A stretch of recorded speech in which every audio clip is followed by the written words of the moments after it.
Hello, everyone. You're listening to Those Are the Girls with Mallory and Friends. I'm Mallory. I'm Victoria. And we are changing culture and bringing back traditional values. Okay, so today, to kick off Black History Month, I have a very good friend of mine that is made in Charlotte. His name is Osigah, and we spent like 10 minutes trying to figure out like what title to say because he does so much. So instead of me saying everything that he does, he is going to explain it himself. Okay, Osigah, tell everybody all that you do. All right. Well, I'm first off, I'm just a humble private citizen, He's and not humble. I'm just a private citizen. I'm a conservative. I'm an American, first generation. I'm also a business owner. I also am a part of Blexit as an ambassador. I worked on President Trump's campaign. I worked on prison reform, urban revitalization, and I am what I call a elephant in a blue jungle. Ooh. So that What do would you be mean by that? a Republican in a blue city, Oh, in a blue okay. area. Elephant in a blue jungle. I think that explains all of us because I'm up in Guilford County. We've Absolutely. gone so blue in the last 10 years. It's crazy. Like we used to be not very red county, but more red. Guess what? I was born and raised in Guilford County. No way. Where'd you go to high school? I went to Smith High School, the Academy of Smith specifically. When did you graduate? 2014. Did you have Miss Bardsley there by any chance? I don't know if she was there yet. Well, I was at the academy, so No, she taught at the academy. What subject? She was like a CTE, so she taught like big business courses. I don't know if she was there yet. I knew she was at. She was right there before. She probably came right before Mr. Johnson. Okay, because she was at Grimsley. Oh, okay. Cool. That's cute. Small world. Oh, that's funny. Yeah, my husband graduated from Northwest Guilford, and I lived in Forsyth County and graduated from Reagan High School over there. Okay, no problem. I've been to Forsyth a couple of times for scrimmages. Oh yes. What sports did you play in high school? Football, basketball. Very nice. What positions? Linebacker, defensive end, it's like a drop back position, and then basketball it'll either be like a 1 or a 2. Okay. So it's like / shooting guard. Yeah. Ooh, go sports! Go sports! Where'd you go to college?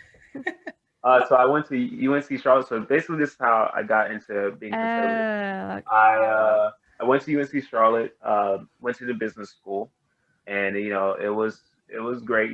College lifestyle. And then 2 years in, I ran into I just didn't like the semester I was having, so I took a quote unquote break, and I got into sales, and I started me and my family started a family business, and I think that summer that I took the break, I made a pretty good sum of money from business, and I found out I was good at sales and business, and then I learned how taxes hit people hard.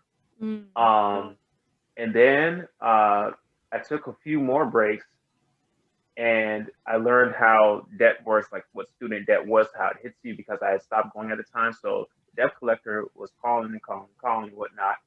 And I just worked more harder on business.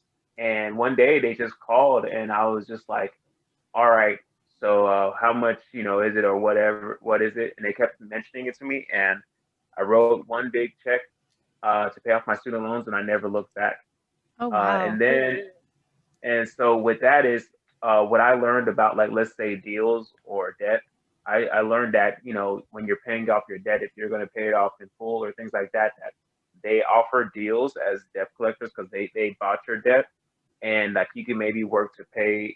If you're going to pay it all, they might give you a discount or something like that. So a lot of things, which actually kind of got me interested in Trump in a sense, because he does deals as well. So I mean, that's basically it. And I've been in business. I've been working as far as being conservative, because what started me on was $15 minimum wage. When I heard liberals mentioning that, and Democrats, because I was raised to be, a Democrat. In these cities and these schools, as you guys know, schools raise you to believe Republican stereotypes that they're mean, they're old and white and rich and they don't care about you. So that's what I was raised on, just like you're left and you're right and you're wrong, you're raised to think that. So one day I realized that the $15 minimum wage was not a good deal because one, I felt that it was a barrier to entry, especially for Black businesses, because you have a thing called payroll, and payroll is basically a bill that pays your employees. So right now, minimum wage is 7.25, correct? Mm-hmm. So let's say you hire workers, right? And so you can't pay them less than 7.25. So on average, if you raise it to 15, you're doubling, what you have to pay people no matter what. Even if that person would work for less, you can't under law. So what that does is it doubles on average your payroll bill. So it puts a lot of people out of business, especially like small businesses. So I mentioned how that would affect my business and how many people I can employ, because one also that people don't realize is like big companies like let's say Amazon, Walmart, uh, and many others, the ones that can maybe that they can afford $15 wage, no problem. They're cheering for that because it puts small businesses, their competitors, out of business. Mm-hmm. So they see it as just a mere as a cost just to have all the market share, which is what capitalism is not about. So I was explaining. I mentioned that on Twitter one day, and some liberals got on my case. They said, "You sound like a conservative." Then I didn't really know much what that meant, so I looked it up, and I was like, "Oh, okay, this is really interesting. This sounds a little bit like me or whatnot." And then I remembered I was still living with my parents at the time, and there was a guy named Trump, that came on, and he was running for president. So at first I didn't take it seriously, and then I was still a Democrat and whatnot. And I was just looking, and this was back in like 2016. I was just, looking at his campaign, and I was, believing the Kool-Aid that the media was feeding us.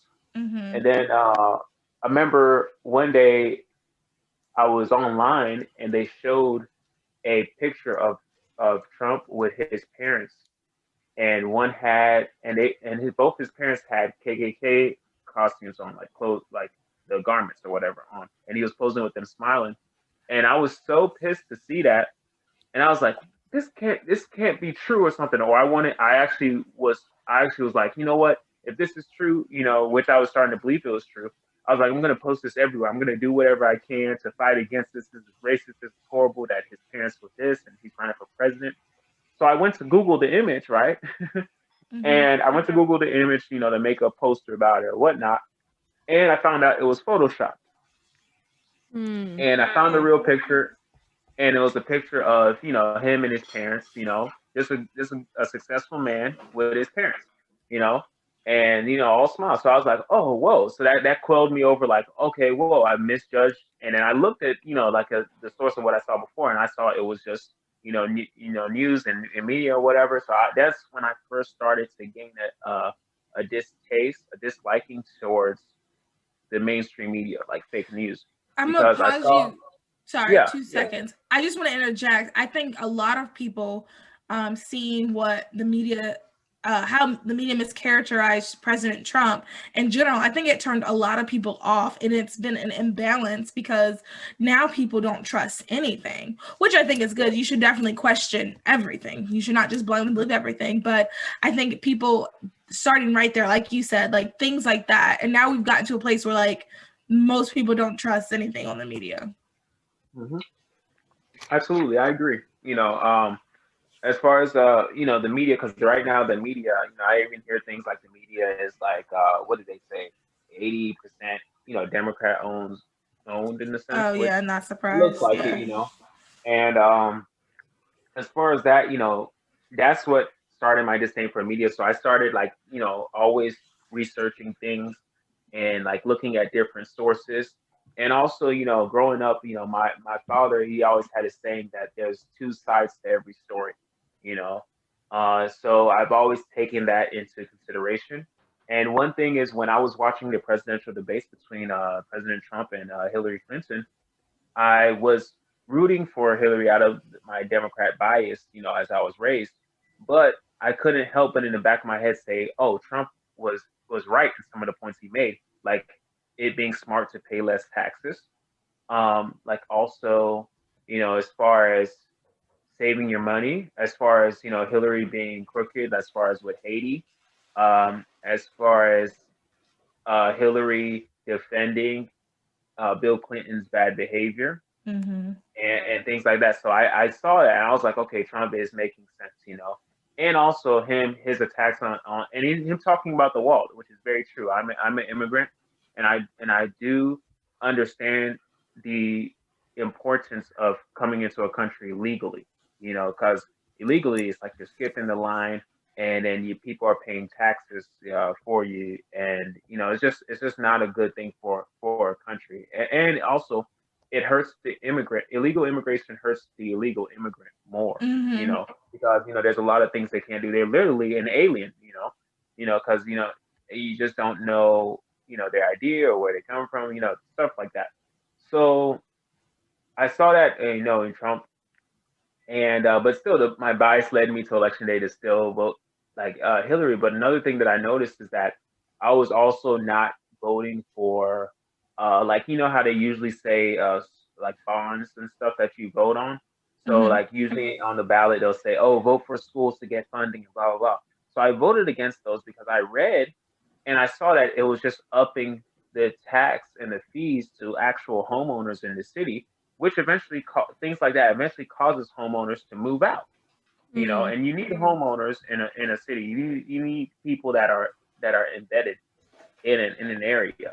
So I voted no on those. So I was kind of voting conservatively, but at the candidate wise, I'd vote Democrat at least. So like when election day comes, I go to sleep kind of worried or angry or whatever. I was like, I was like, they saying Trump will win, but I was like, you know what? When I wake up, Hillary's gonna be the winner, and it's all going back to wake up in the morning, ready to go to class, and I see that he won. So I was doing some courses in community college at the time. I went to class. Everybody was silent. My business teacher, he was smiling like he was, because like he had sense. He was smiling, and back then I think he was a black conservative. So, but he was smiling and he said, well, how many people voted? And then one guy, he didn't vote. He said he had to work. And I was kind of pissed at him. I was like, maybe you were the one that, blah, blah, blah. In my head, all this was in my head though. Now, fast forward, I decided to just give Trump a chance, because like I heard of him talking about, lowering the black unemployment rate and things like that. So I was thinking, okay, at least let me give him a chance. Why not? And so then I started paying attention. I got a little bit more conservative because that's the time I started talking more about the 15 minimum wage, started being in business more. I learned what inheritance tax was, which a lot of people don't know. I learned what payroll tax was. And when I learned Trump was trying to get rid of inheritance tax, it made a lot of sense. Okay, pause 2 seconds. Explain what inheritance tax is. Okay, so thank you. So inheritance tax, or rather gift tax, is them taxing money that you left for your children when you die. Money that you've already paid tax on. Money that you've already paid tax on your whole life in many different ways, and they tax that, And gift tax, now let's say that they're going to tax you, when you die, and they're going to tax your kids for that money. Let's say you say, okay, while I'm alive, I'm going to give that money to my kid in small increments, right? So gift tax is $10,000 or more. So if they see that you gave anybody $10,000, just like that, whether even if you sent it on Cash App or whatever, they tax you on you giving somebody money. Wow. So I mean that's one tax that I thought was crazy. And then I learned I had a little disdain for taxes. Like I went through the whole taxation is theft, phase and all that stuff. And even with that, I can go into more of that. But then I learned about that, and I read a book, which I'm actually looking at on my shelf, I think, or maybe it's somewhere. Trying to see if I read a book. It was the Trump tax plan, and I learned certain things about taxes that I found very interesting. And from then, I was getting more conservative. and I started working this small job on the side. And I was in the break room one day, and I saw it was a black guy and a black lady, and they were in the break room, and the TV was on. Trump was on speaking about black unemployment, right? And I was looking, I was like, okay, he's talking passionately, and he seems like he knows what he's talking about. The man was shaking his head. Now, what I noticed was the man wasn't shaking his head because he was actually listening to Trump. He was shaking his head because there was a shorty, a lady in the room, and he wanted to impress her by maybe doing what everybody else is doing and following the crowd. So he was shaking. He's like, I don't know what's wrong with that man. Mm-mm-mm. And she was like, yeah, I know. But the thing is, I could tell he didn't listen to a thing he said. He was just trying to be a simp, for the lady that wasn't interested in him at all, And so I was like, this dude is crazy. And for him to be as old, like he was an old, bald-headed man, I was like, you're too old to be, simping, being a simp like that, And I go home maybe a few days later, or maybe that night, who knows. I'm on Instagram. I go in the shade room, right? And I see a post and it's black kids in MAGA hats. And I was surprised because I never thought, this would exist, because like even when the election happened, they were like, oh, Trump's going to put us in chains and whatnot. He's going to put us back in slavery, which hadn't happened yet, So I was like, okay, maybe people were capping, maybe people were lying and stuff. Again, fake news. And then I remember I reached out to a few of those kids in the picture because they were actually in the comments going back and forth with people. You know how the shade room is. They're going back and forth. Yeah. And okay, so I was at that conference, and I remember when the person, so Shade Room asked to post it, and they put it in our group chat. And was like, should we let the Shade Room take it? And I remember in my head, I was like, don't do it. But then she was like, oh, I did it anyway. And I was like, okay, here we go. Wow. So I reached out to a few of them, and basically I'm like, because then I was leaning towards conservative then, but I was like neutral, But I was like, I commended them for going against the grain because I see how like, wild the black community has gotten as far as like in groupthink and just toxic behavior. So I was like, I commend you guys for standing up for what you believe in and defending yourself in the comments because these people can be very unreasonable and whatever. And I thought that would be it. I thought I was just giving their props and they'll go. A few of them responded to me. It was like, "Oh, hey, thanks, I appreciate it." And then one of them was like, "Would you like to join our group and be in our group chat or whatever?" And I was like, "Sure." I thought I was going to go in group chat and give them their props and dip, But no, eventually they kept talking to me, and it turned out they were part of this organization, as you know, called Turning Point, and they were at the Young Black Leadership Summit. So I learned about them. I learned about different things going on, like I learned who Candace Owens was and Brandon Tatum and all that stuff, and back then, a lot of influencers were more reachable than, I guess, because a lot of them hadn't blown. But, it's hard to get people now. People don't answer their emails. Yeah. Oh, yeah. It's the runaround right now.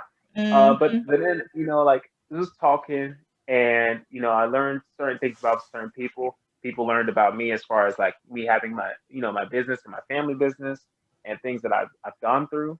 So eventually, one day, it was actually a few people from actually Turning Point that like just reached out to me and said, "Hey, we're lobbying for this thing called the First Step Act, and we heard a story about you talking about one of your business advisors who went to prison." Now, let me explain. So, I had a business advisor, and he had went to prison for tax evasion, but it's not the traditional tax evasion that you'll think like he wasn't paying his taxes or whatnot. And which here I'm going to mention another barrier to entry, especially for like people who haven't, let's say, made that certain type of money from business or reached that position yet. So when you make a certain amount of, say, money, you're in such a high tax bracket where maybe you owe millions in taxes. It's no longer a regular sit down with one accountant to file all those taxes and divide up all that money in the right way to get your right tax cuts or whatever you need. You need actual team of experienced accountants that are very detail oriented down to even the penny, and even lawyers in a sense, Yes. And if you don't have that, it can be really fishy because the IRS don't play, And the thing is, it can come down to like when, let's say you owe a lot of taxes, the IRS will come at you very quickly, and that's talking about jail time. So is so basically that's what happened with his case. He owed a lot, in taxes, but it just happened so fast before he knew how to hire the right people to handle that and stuff like that. He just saw some jail time for that. So they were like, "Oh, would you like to help prep lobbyists and talk about your experiences?" So I was like, "Okay, sure, cool," because I read about the plan and I was like, "Okay, this sounds cool." So I just gave them literally all I did. I just hopped on a phone call with some of the people that were lobbying, from Mark Lutchman, Candace Owens, Brandon Tatum, that were lobbying DC the next day. And I said, "Hey, talk to them about this. Talk to them about certain things that's wrong with the prison system." And also growing up in Greensboro, I have a lot of people I grew up with that are in prison even still to this day. Mm-hmm. So I was just like, "Hey, blah, blah, blah," certain things like as far as with federal. And they were like, cool. So I guess they took some of what I said and other things they knew and lobbied. And I know that day they got through to Senator Ted Cruz and some other people, and they were just like convincing them. You know what lobbyists do? They convince them on a bill and the law. So I remember I started out as an advocate for the First Step Act, and I remember one day I see us celebrating like in our group chats and stuff. They were celebrating and said, "Oh, the First Step Act, it passed the House or something like that. It passed. Yeah, it passed. Yeah, it's I passed think the it did House. pass the House." And then they were celebrating even more when it passed the Senate, which I think that's what they were lobbying for on that day. Who knows? And so they were like, "Oh, it passed the Senate. This is so awesome." Da, da, da. And I was like, "Cool." I thought nothing of it. I was just like, "Okay, that's great." And then one day, I look on TV and Trump is signing, and I see the headline "First Step Act" or something. Or I see on a bunch of social media platforms that are conservative. I'm like, "Oh, cool! I helped out on that. That's really neat. That's really neat That's that they actually made this stuff." awesome. And then for Trump to sign that, that's actually what pushed me towards maybe even supporting Trump. Because actually that was a bipartisan deal. Because that Hmm. was really bipartisan. Democrats were on it too. Like Cory Booker was, I think, a lead on it at one time. Wow. And for Trump to sign that, it showed a lot that he actually, actually put things into place.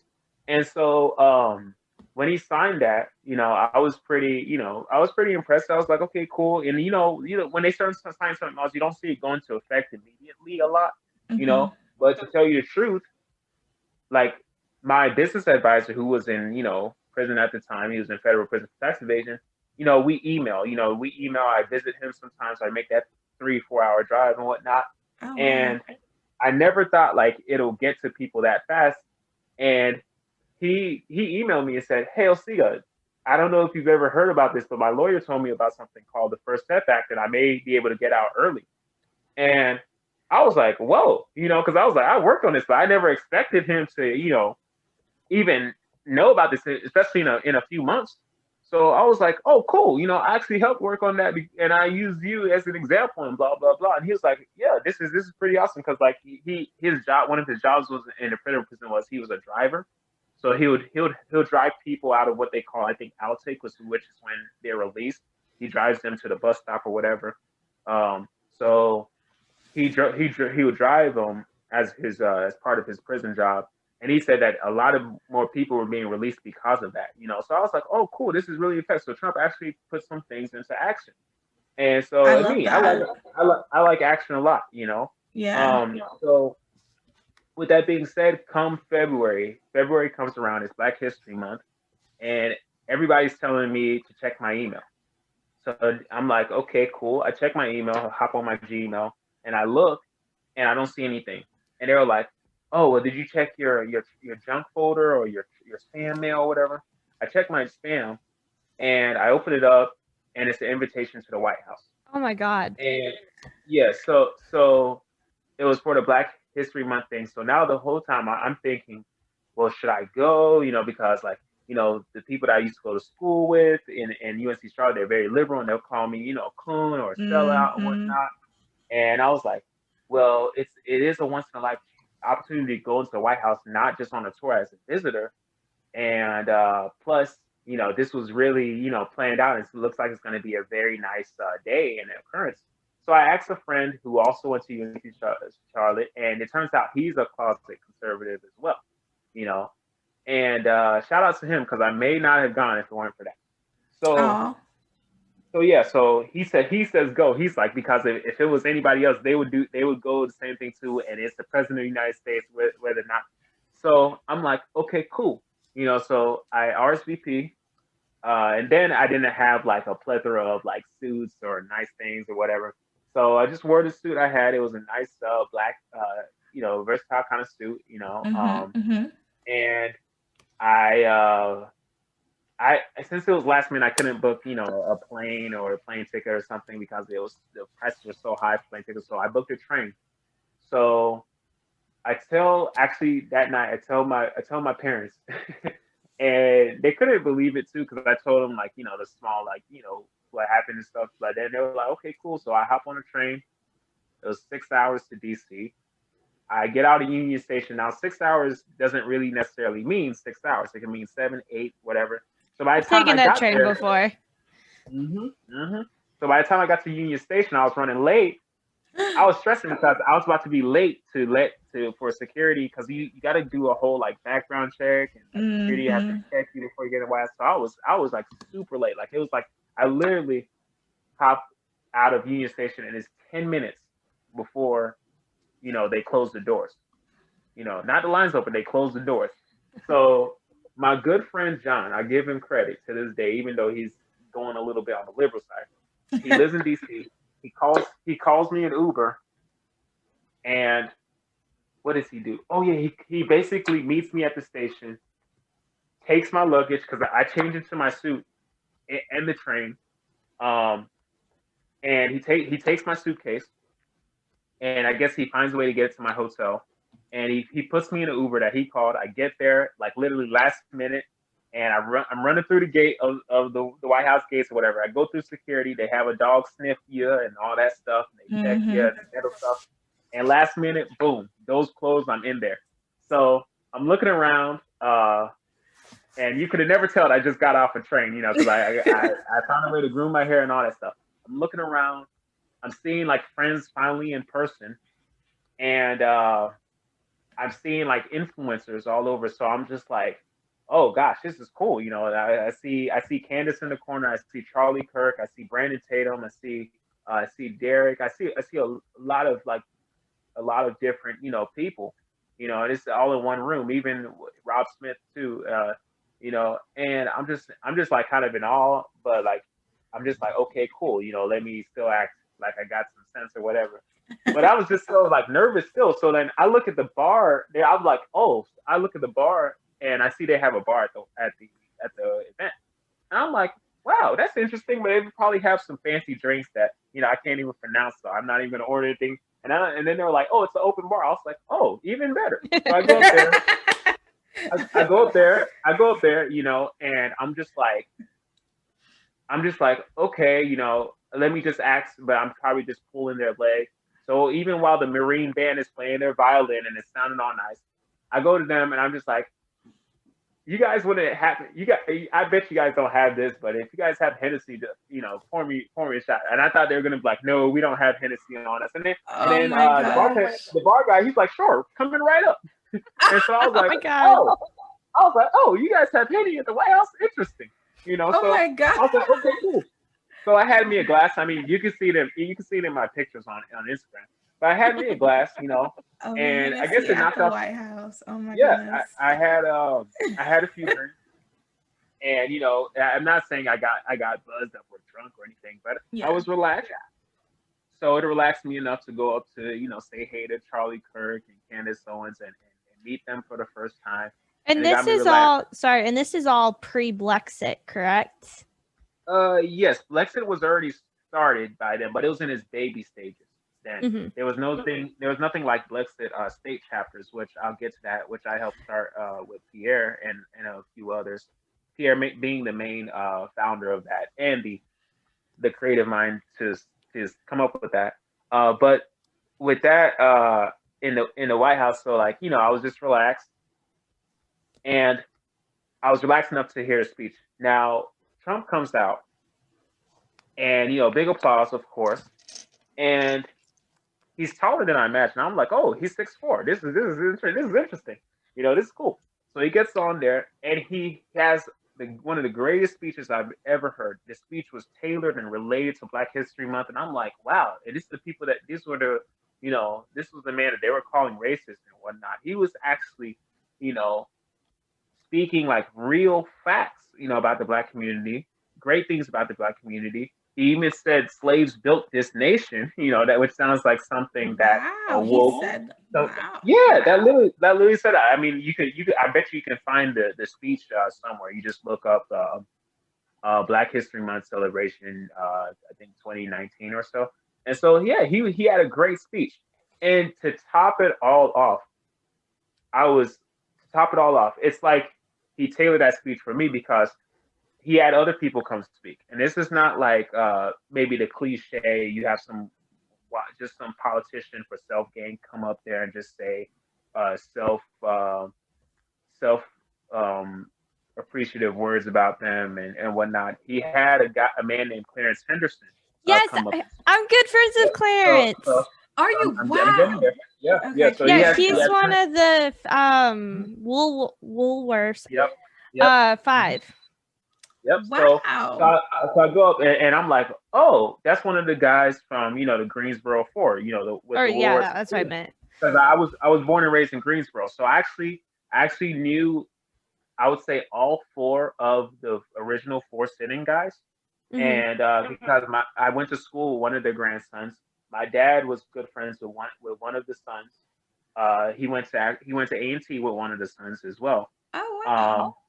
And yeah, so I always knew them growing up. We would go on field trips to see their statue and to see them speak. In Black History Month. So it's like they tailored the speech kind of just for me, for bringing somebody from my hometown.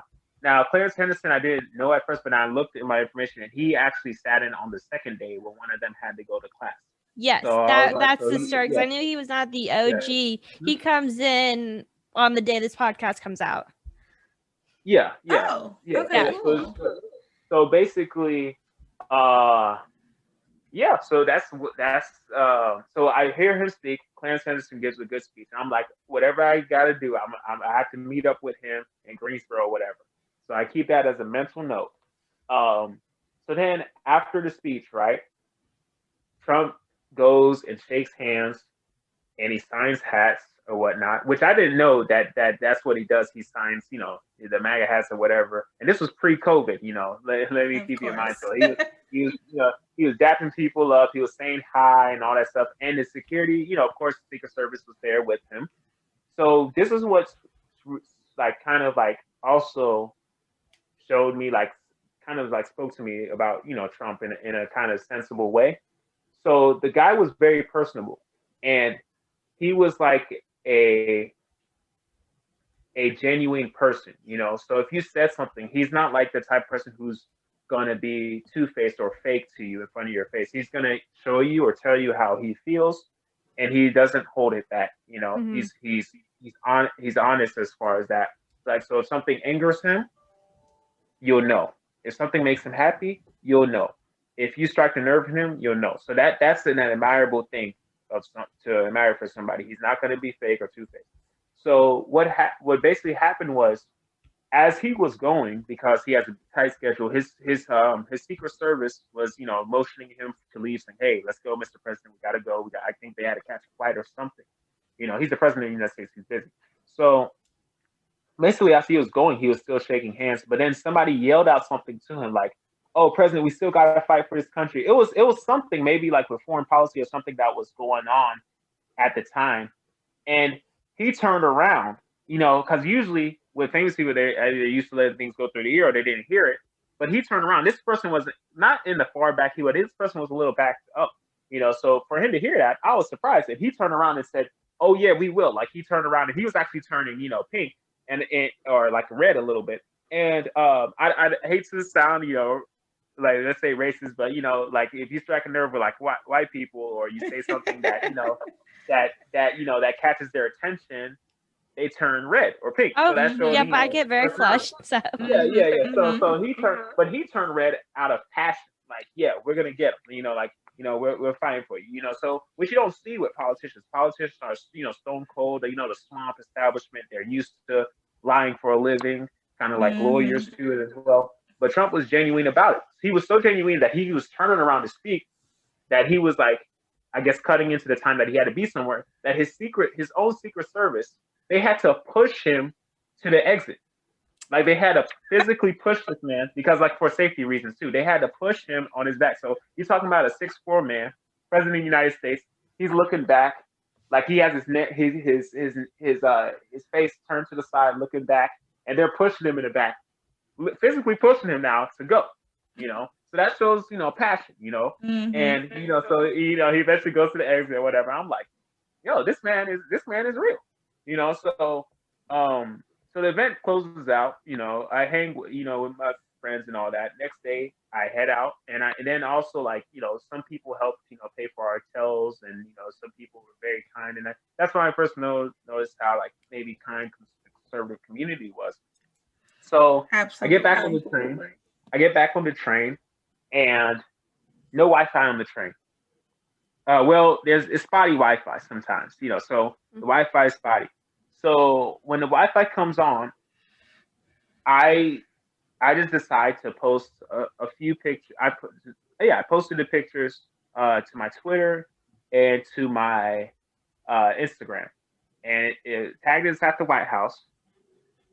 And I go to sleep, and the Wi-Fi is out. So I go to sleep. I maybe sleep for 4 hours. The train station stops in Greensboro, back in my home. I get my folks to pick me up. They drop me off at home. So I get attached.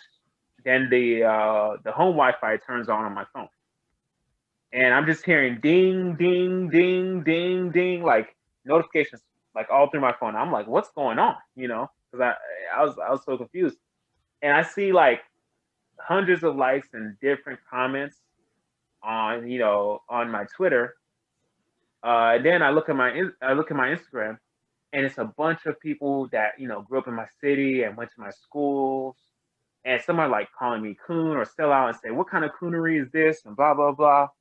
And then there's also people I've never seen before that looked apparently like conservatives. They were giving me props. They were like, oh, this is nice, this is historic, this is great, oh my gosh, and the same thing on Twitter, but it was a little worse. But in Twitter, like, my following was going up a little bit just because of that. And I was like, okay, cool, and all that. And then it just started to blow even more. So, I mean, that was my first, like, I guess, seeing like something go viral, or the hate that comes with that, or even the love too that comes with that. Yeah. But then, like, I was being more conservative then, because like I was learning about what conservative values are, as far as like celibacy and being pro-life, which also is a cause that I really care about too as well.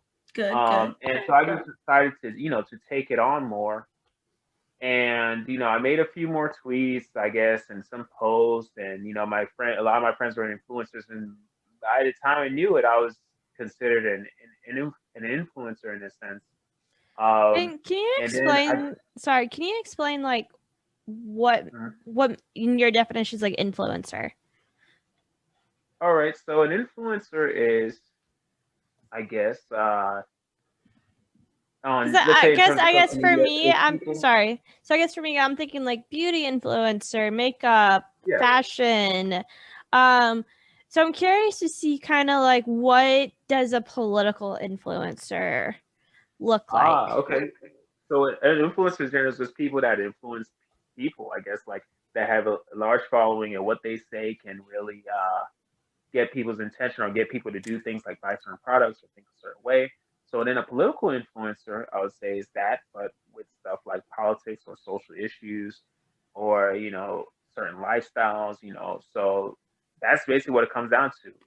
And I mean, anybody is really an influencer. If you have an account and you have a following, I would consider you an influencer. So I mean, that's what it is in short. Yeah. And Oh, sorry. Go ahead. I'm listening. Yeah, I'm listening. All ears. Oh, okay. I was just gonna say really quick. there was something you said. So when you started getting, I guess, like the hate and the attack, what was something you did to keep you going forward? Because we have a lot of listeners that sometimes they're starting to be more vocal, and they're kind of nervous about like what people are going to say and stuff like that. What did you do to keep you grounded, to keep going forward? Okay, so I've already had a time in my life where I had to do something that wasn't popular, that I believed in, or I had to stay down. And that was with my business. So I kind of already had that tough skin built in me from like sales and business. So I would say, you got to have that tough skin. And two, what motivated me to keep going, let's say as an influencer, is when I had my Twitter account, I made sure I unfollowed and blocked and unblocked my friends, like people that I knew in real life. So what it does is it takes away anything that's negative, and it takes away anything that's positive personally. So like your friends and family can't distract you, because they can do a lot of things and distract you, get to you, tell you certain things. So what it did was when you block and unblock somebody, it makes them unfollow you as well. So yes, my following went down, but it gave me freedom to speak freely, a little bit more freely. And by the time that your family and friends see your social media after you've done that, you probably hit 10,000 followers or 30,000 followers or 50K or whatnot. As far as that, so you didn't have that distraction. Another thing that I did too, because like it did shake me when I got my first death threats and things like that. I had to also remember that in the Bible, it did say everybody would be against you, in following Christ or following what you believe in as far as that. So I did turn to my Bible as far as that. And I turned more into Christianity because like, it's a conservative value as well.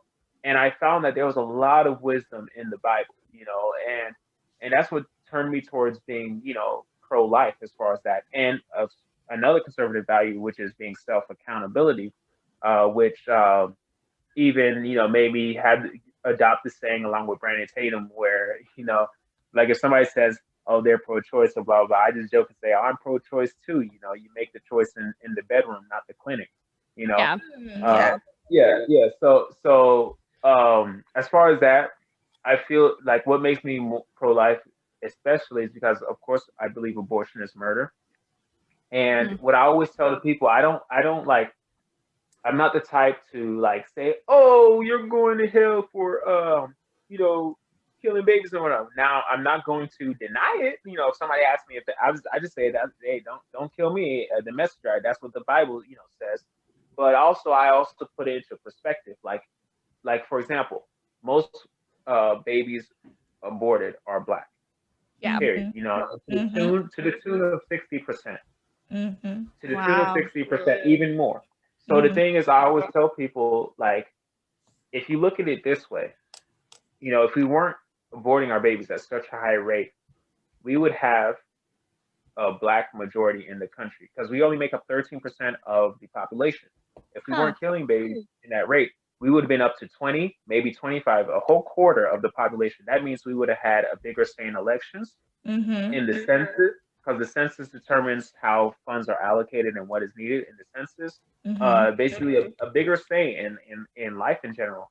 Also, added on top of that, the point I made to people too is because I'm a business person. I do government contracts and home care agencies or things that revolve around Medicaid or let's say government funded things. So basically, Planned Parenthood gets funding from the government, a lot of funding. So what they do is you basically tell the government, say, "Hey, such and such got these many operations this year, and each operation costs this much. Therefore, we need this amount of funding going into next year." So, and then either the government approves it or they don't approve it and whatnot. So basically, they make money off of killing babies. Now, the way that it's set up, like think about it like a McDonald's franchise or just a franchise in general. Let's say you put in maybe $100,000 to $200,000 to start your own Planned Parenthood clinic or whatnot. You start it, right? Mm-hmm. You got to pay for marketing and advertising. So what better place to start it than an impoverished Black community or a community of minorities? And you start them on the notion of thinking that abortion is healthcare and it's okay. So like, let's say like here in Chicago, Planned Parenthood in Chicago, they have big billboards, you know, with Black women and saying abortion is good for your health and all that stuff. I mean, you've seen the billboards; they're huge, you know, and stuff like that. So eventually, with all that marketing, you're raising, you know, little Black girls to, you know, they know where to go kill their baby when it's they're grooming time. them, kind of, and in a way, it's grooming. Yeah. Well, and they're also told, in order to have a better life, you can't have a child. How? I mean, has that shown at all as a success? So absolutely no. So what I say to that is, you growing up, you know where to go to kill your baby and to even get the funding for it, but you don't know where to go to open up a savings account or to open up an account in general. So I always point that out. Like, let's say, especially when I'm talking to Black, you know, like the Black people or the Black community of how bad abortion is. Also, the only reason, and see, the thing is, I went to college too, so I understand, you know, the whole like stress of saying, oh, you know, this girl got pregnant or you got this girl pregnant and blah blah blah. But it's a matter of not being responsible and not taking accountability for your actions. It's a way out, you know what I'm saying? And it's a cowardly way out, you know. And I think going in life, if you live life like that, where you're always trying to save your, SS, you know, you really don't, you really won't get far in life doing that, because you're always going to cut corners, or you're always not going to do the integrity thing, which just shows a lot of people's true colors, you know. So it's like, maybe let's say the abortion was 500, or maybe it was Medicaid funded, you're going to go there and, you know, kill the baby. Also, you know, on top of that, abortion is harmful to the woman's body, you know, because like I was in college, I knew a few friends that actually had abortions. After the operation, you know, you have what they call the post-operation directions. And there's certain things that they can't be around. Like, they can't be around loud noise. There's certain things they can't eat. You gotta go to sleep or take some certain pills, because it's like you're sick. So, and then last time I checked, doctors, you made a vow to do no harm, you know. So I mean, there's so many things that, you know, are wrong with an abortion, and everybody says, oh, but nobody wants to adopt. Well, at least with adoption, the baby lived. You get what I'm saying? You know, well, Mal and I both want to adopt, so all the babies, we'll take them all. For real. Yeah, absolutely. So that was my main thing about being, let's say, pro-life, you know, as far as that. And two, like, you know, a lot of money is made in the Planned Parenthood clinics. A lot, like, you know, to abort a baby, probably in the most sense, it can be anywhere from $1,000 to even $2,000, you know, dollars in operation. Yeah. And then you send that bill to the government. The government pays that with our taxes, you know, and things like that, or whether it's Medicaid or whatnot, and things like that. So I always explain that, you know, to the Black community. And one thing is, like, also, let's say somebody practices celibacy, right, which is a conservative value in a sense, like self-control. You're able to put your sexual energy into things with more meaning, like maybe starting your business, building your podcast, doing much more productive things, you know, as far as it just comes down to discipline, you know. And I think that that's one of the things that a lot of people need in our society. I love that you said that. In the Black community. Yep. And I'll say, I waited till my husband, and I got like a lot of, like, I got judged in college for that. I get it. You know? And it's like, just like the Bible said, people will judge you. A lot of people will be against you, you know, for following Christ. And then just in life, if you don't do what's popular, if you don't follow the crowd, you know, people will speak against you, you know. But if you think about it, like, all like people that are successful, they had to give up things. You know, even Oprah, you know, she worked on Sundays because she knew other people weren't working. Jeff Bezos, you know, he started Amazon with almost nothing, you know, and then now, you know, you see where he is. Look at even Elon Musk, you know, even look at, you know, Apple, and you know, different Kanye people that West started Kanye West seems to be working all the time.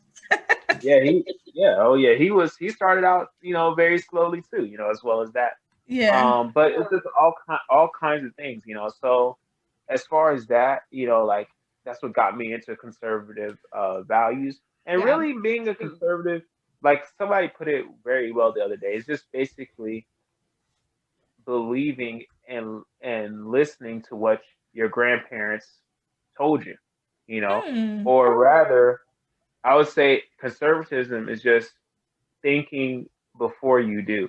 Yeah. Oh, I like that. Just thinking before you do, like not being so quick to jump into something, Yeah. Yeah.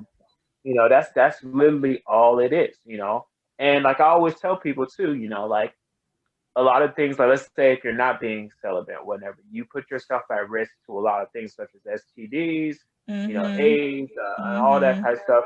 Not just pregnancy, it could be you could get an STD or be pregnant or both. All those risks that you take from it, and so it's just a lot of risk, And then yes, people do have urges. Even the Bible recognizes that people, we as human beings, we have sexual urges, but it encourages us to not indulge in that. It even encourages us to get married and wait for that that time.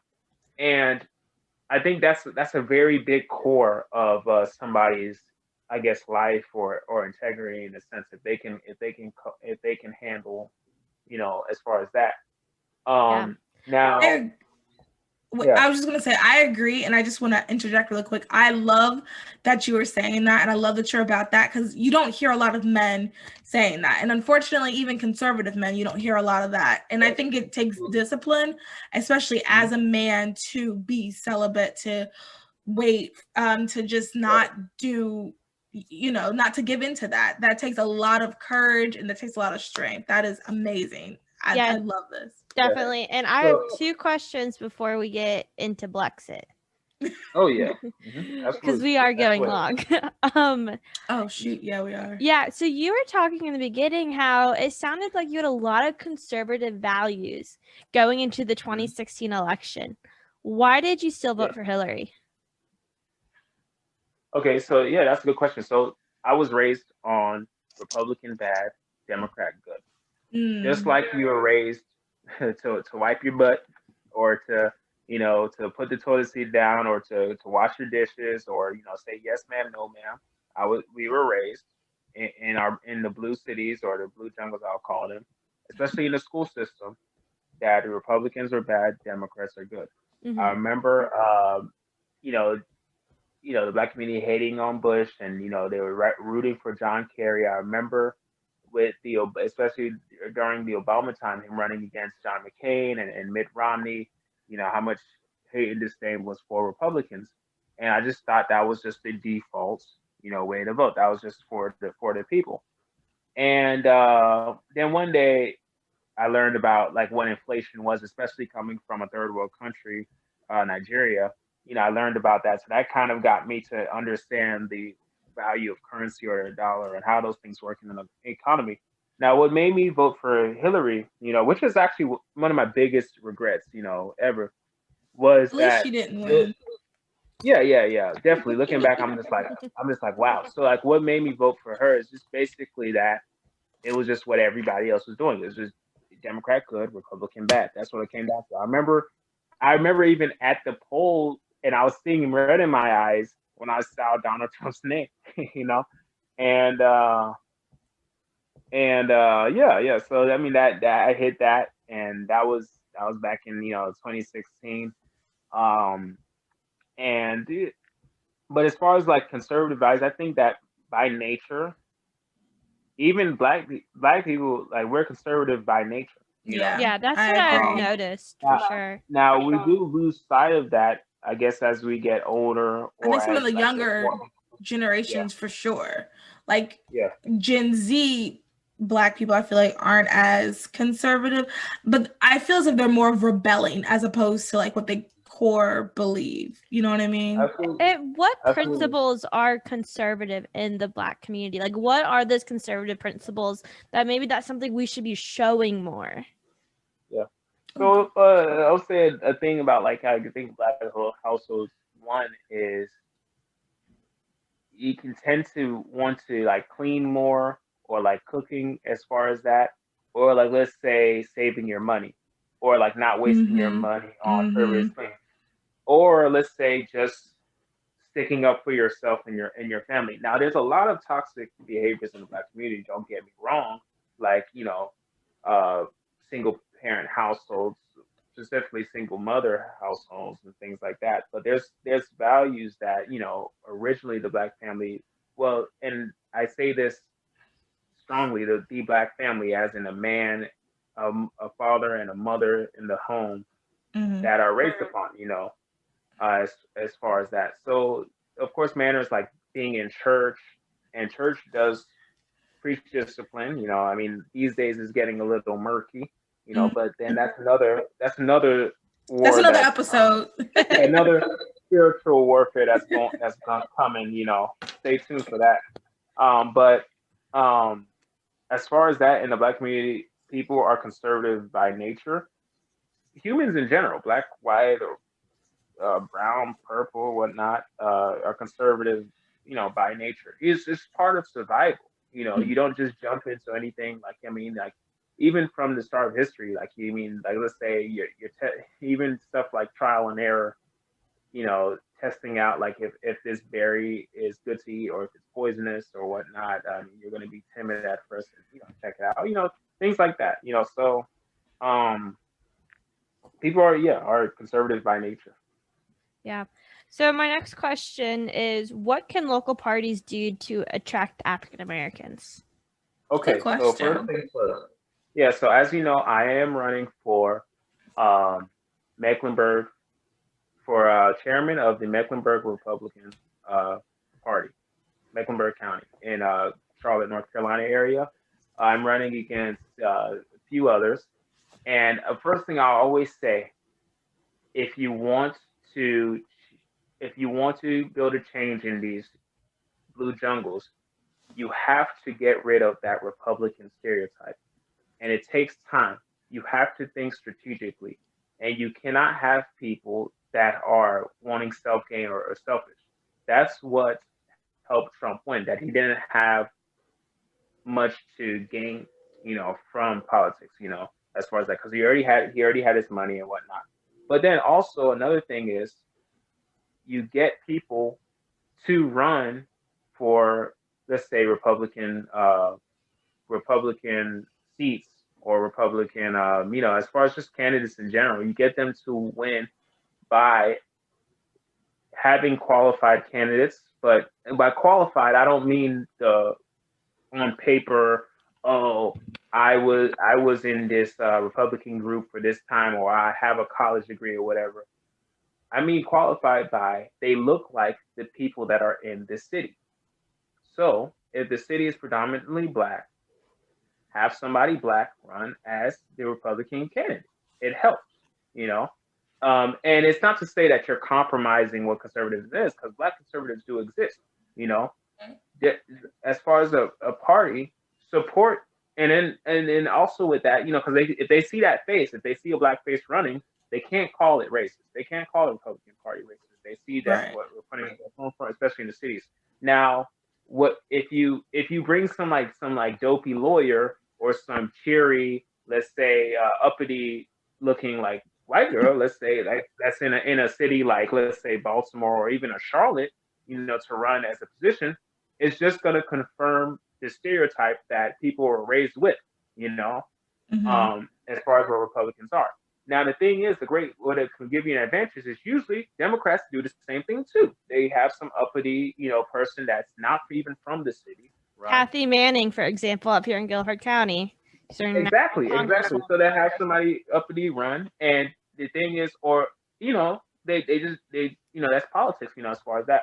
But I'll say, make sure the person that you have running the area really represents the area. They were born and raised there. If the area is more minority, have a minority run. And help them support your local. The local party should support the people of the party in that area. So, like I said, the term "elephant in the blue jungle" it's real. So, if you're a conservative in these blue jungles, which are blue cities, you are under a lot of scrutiny. Your friends You probably lost a lot of your friends, a lot of your family members. It's like you've risked your life in a sense to support what you believe in. So that party should support you, you know. Mm-hmm. And if you feel left out in the cold, one thing they may do is one, make you not involved in the party as a whole, or make you even leave the party altogether, and feel that there's no hope. Now, if you don't show that your party supports its voters in the county, it hurts. It hurts in the long run, because what, let's say, one party won't do, the other will. And the Democratic Party, they've mastered that. The Democratic Party, they found their way into the schools. They found their way into supporting people. Even the Democratic Party, they pay bail right now. Yeah. They pay people's bail. The Republican Party would never. Well, they're paying teachers to stand at the polls and go door knocking. Exactly. Oh, wow. Exactly. See, but I'm just giving you two examples. They pay bail. If you burn or loot in the name of BLM, Democrats, they were paying bail. That's a big thing. Now the thing is, I could even, let's say I had like and one thing that's hurt the Republican Party is that they give it like a corporate chew you up, spit you out kind of vibe. So let's say I have a post that does great, like the time that I had, like, Trump retweeted one of my tweets or whatever. They will write that and they'll love it. You'll be their friend one day and all that stuff. But let's say the minute let's say I'm in, for example, I was there January 6th, let's say the minute they think that it'll make them look bad, or they can gain a little clout condemning somebody or throwing somebody on the bus, they do it, which they showed their true colors on the 6th when they condemned, people that were in DC during that time. Even the people that went into, like, let's say the Capitol, which a lot of them weren't real down conservatives, as far as that. And then they just played on that, which shows which white people have a disdain for the swamp. So it's just a matter of just having the Republicans that you already have, having their back, supporting them, and they'll also in return support you as well, like support the party in general as well. And then next thing too is be in the community, and don't shy away from the name Republican. And if you need to rectify some things, do it. Like, for example, I've been pushing the initiative to, like, let's stop calling the GOP the Grand Old Party, because in marketing wise, and when people first see that, they're thinking, oh, old as an old white man, or even why is the old spelled OLDE? That sounds a little racist to me or something. So they'll ease away from that, because Grand Old Party. I was like, why don't we call it the Grand Opportunity Party? Because that's really what we're calling it. Anyone I talk to, I go, we're the Great Opportunity Party. I like that. I like that. And so I mean, little things like that, and then also like being in the community too, because like it comes down to the idea to say, what did the Republican Party ever do for me? So instead of us showing like up like 6 months before an election and knocking doors and all that stuff, why don't we do, which is what I'm going to bring to Mecklenburg if elected as chair, is what I call year-round campaigning. So you do food drives. You just be in the community. And also, I thought of one idea too, is let's help people start businesses. The stereotype with Republicans is that we're business owners and we have money. Why don't we help people do that? Because like people can say all the liberals can say what they want about me, but they come back to respect me at the end of the day when I've helped them, start a business. I've helped, certain, like, my classmates file their LLC and all that stuff. So they respect me for that, somebody will have no choice but respect you if you help, put money in their pocket or increase their, their quality of living, as far as that. So I think that the Republican Party should do that as far as being active in the community and year round, not just for an election. And let's say we had a food drive.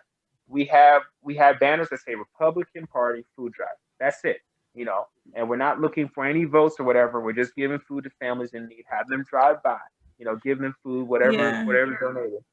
And what that instills eventually is like, oh, the Republican Party did this. Slowly we build that. And then also that juxtaposed with a black face in office, like an actual, running or winning in the process. Like, for example, Mark Robinson is a good one to start with. That also helps, because you can't call the Republican Party racist. We helped out here and there. And then we also preach the great things about conservative values, which where social media comes from. we suck at social media because one, the Republican Party, when they get on social media, it's always last minute, or it's somebody's son or nephew with a name that's prominent in the party, just wanting to make a hustle out of having social media influencer or social media marketer on their platform, and they just have horrible, posts that are not interactive, posts that don't describe what this bill means, and they don't speak English. Literally, they don't speak English. They speak political policy and political terms that are now called dog whistle that nobody really knows about. Yeah. And much so, jargon. yeah, a lot of jargon instead of speaking clear English, like saying, you do not want me to take 60% of your money. Yeah. And that's what Marie Forleo says. She's really good on copywriting. She goes, when you write stuff on social media, you need to make it sound like it's coming from your voice directly. Like, you don't need to sound like a robot, like, hi, I am so-and-so, stuff like that. Like, you need to talk like you're talking to them through social media. Yeah, just a post. It's just like a simple post, which helped Trump a lot. And the thing is, Democrats have mastered this. Like during the election, I mean, we were all on social media. We saw the posts that liberals were making. They were clear, even if they were incredibly dumb or whatever. They were very clear, like saying, "Oh, abortion is healthcare," or "My body, my choice," or people aren't, stand up for your rights. Things like that. We could have just said, have the freedom to start businesses and things like that. Can you guys hear me still? Yeah, we can still hear you. Yeah. One of my AirPods is going out. Oh, okay. Well, that's really okay. I put on speaker. Yeah, okay. What were we saying?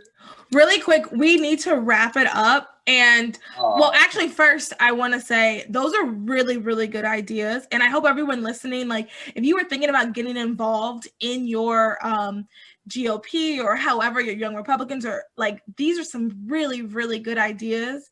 And they're also innovative. A lot of that stuff, honestly, had never really crossed my mind. So I think that's great. Just to wrap it up, though, sorry, really quick. We've gone over an hour, which is great. Yeah, it's a great interview. Yeah. Honestly, we'll have to have you back on again to talk a little bit more. There are a few more things I wanted to ask. Oh, yeah, so much. I did want to ask you really quick, just to talk about Blexit and how to get involved. So just go Blexit.com and click on chapters and join your state chapter, and we'll talk. Also, I mean, if you want to follow me, I'm the only person named Osigah in the world. So you just type in OSIGAH and follow one of my social media accounts. I'll be there. I'm there. And then you reach out. And then, of course, there's Pierre. There's Candace Owens to follow. There's Ariel. She also lives in Charlotte. She's a part of the Blexit national team. And you just join. And we'll be in touch. We have a lot of things coming right now. We also have the Blexit Students Movement. Definitely join that. That's headed by Ariel and Chandler Crump. Very great people in this movement. Yeah, real quick, can you define Blexit for people who do not know? Oh yeah, give the definition. Okay, so Blexit stands for Black Exit in general. So this is Black Exit from a lot of things. So Black Exit from toxic behavior, Black Exit from generational curses, Black Exit from I like this. Black Exit from, of course, the Democratic Party, which is also part of groupthink, So it's just a matter of exiting toxic or curses, pretty much. That's what Blexit stands for, Black Exit. And it's just a movement of, you don't even have to be Black to be in Blexit. You could be of any color, really. But it's just a matter of that, in general. And what do you guys try to do? Is it just like an organization, or are you guys like going into communities trying to be like, hey, you need to leave? It's kind of. So it's both. So we do a lot of advocacy. Now, what we stand on are, as far as our pillars, we have many pillars there, about 6. But just to keep it short and sweet, basically comes down to think before you do something, and also we also have the notion that as far as in politics, we don't tell you who to vote for, but we just tell you to think and know that there's 2 sides to the argument, to the story. So we tell you to look at things fairly on both sides. There's two sides to every story. So basically, my best analogy is, let's say a boyfriend and girlfriend or a husband and wife are arguing. If you only listen to the husband side of the story and go with it, you're going to miss a key part, you know, so you're going to miss some parts out of it. But if you listen to both sides, both husband and wife, you're going to have a more informed decision. You're going to be able to make a more informed decision. So that's the same thing with Republicans and Democrats. If you only listen to the Democratic side of the story, you're going to miss out some things. If you only listen to the Republican side of the story, you're going to miss out on some things as well. So it's like, listen to both and decide, you know, who you say you vote for, or who you want to support. And if you've done that, then Blexit has done their job. And also in life too, you know, you think about, you know, what's best, I guess, for you. And as far as, like, let's say life planning or self-improvement. And that's what Blexit is all about, Black Exit. Awesome. Well, real quick, shout out your small business. What's its name? Oh, so yes, I have different businesses, but, you know, I am in, like, some people do dox me, so I do keep that, you know, not undercover, but I just don't, you know, put the name out there just to protect. Okay. To protect, you know, like, no worries. my, you know, family, whatever. But I mean, I do consulting as well, as far as that. Which is another thing that, you know, I think we need to work on with the Republican Party, because right now, to be a Republican, it's like you have a target on your back. Everybody knows that if you go to the dark side, people will be after you. And that's where the Republican Party needs to step in and help people who've been doxxed, you know. Because it's a shame that I can't give a shout out to my you know, let's say my website or what I do, because out of fear of, you know, persecution, you know, as far as cancel that. Or somebody culture. can come. Yeah, cancel culture is worse. Like, it's harder to come out as a conservative than to come out as gay, you know. And that's one thing that the Republican Party, we need to have our people's backs on and stop pretending that it's not as bad as it seems, you know. So pretty much, yeah. Okay, yeah. Thank you so much for coming on. Yeah, seriously. Oh, yeah, no problem. It's definitely want to have you on again, because there was so much more we wanted to talk about, but this was really good. I learned a lot. Me too, for sure. Yeah, definitely. All right, guys. So thank you so much for listening. We want to remind you to sign up for our summit. The link will be in the description. Anything else? I think that's rate, review, subscribe, follow us on Instagram, Facebook. Do we have a donation this month, Mal? We do not this month. If you'd like to donate to us to help spread the podcast, we have a lot of big goals. Like 2021, we have a lot of things. And to do that, we really do need some donations. So we have a link is on the website for that. Or you can buy some merch. Yes. Any of our cute mugs that we have as well. We have new mugs on the site. Everyone should totally take a look at. So the donation this month is to us, so we can keep spreading this message and buy some merch. The merch is really cool. I just got in the pink elephant pullover. Oh my God, it's so soft. My husband tried it on and he goes, "This feels great." It looked really soft. You had it on the other day and I was like, "Oh, that looks soft." Yes, it's so soft, and the mugs are good, and it's great with the free lunch coffee. You guys definitely need to try that out. Yeah, and use our code, Those Other Girls 10, to get 10% off. All right, thanks, guys. All right, I'll talk to you later. Everybody. Bye. Bye, guys.